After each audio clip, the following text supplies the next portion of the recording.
চীনের president Xi Jinping এর সাথে বৈঠক করেছেন প্রধান উপদেষ্টা ডক্টর মোহাম্মদ ইউনূস। দ্বিপাক্ষিক বৈঠকটি গঠনমূলক এবং ফলপ্রসূ হয়েছে, এমনটাই জানান প্রেস সচিব। বাংলাদেশে বিনিয়োগের জন্য চীনা ব্যবসায়ীদের প্রতি আহ্বান জানান ডক্টর ইউনূস। এ সময় শি জিনপিং বাংলাদেশে চীনের বিনিয়োগ এবং উৎপাদনকারী প্রতিষ্ঠানগুলোকে দেশে স্থানান্তরে উৎসাহে প্রতিশ্রুতি দেন।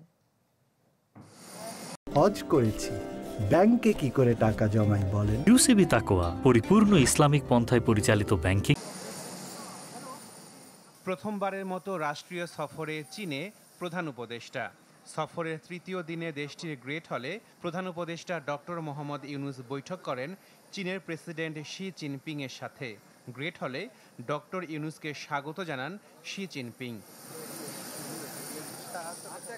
বৈঠক শেষে প্রধান উপদেষ্টার প্রেস সচিব শফিকুল আলম জানান, দুই নেতার এই দ্বিপাক্ষিক বৈঠক গঠনমূলক ও ফলপ্রসূ হয়েছে।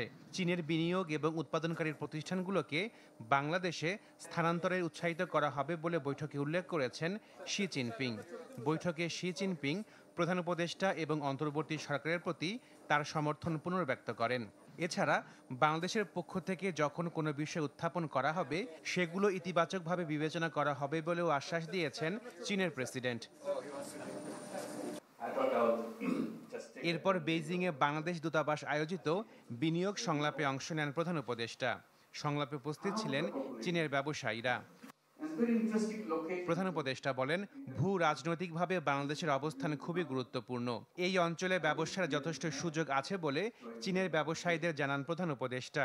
এছাড়া গেল ৮ মাসে বাংলাদেশে ব্যাপক পরিবর্তন হয়েছে, তাই বিনিয়োগের জন্য চীনের ব্যবসায়ীদের প্রতি আহ্বান জানান তিনি।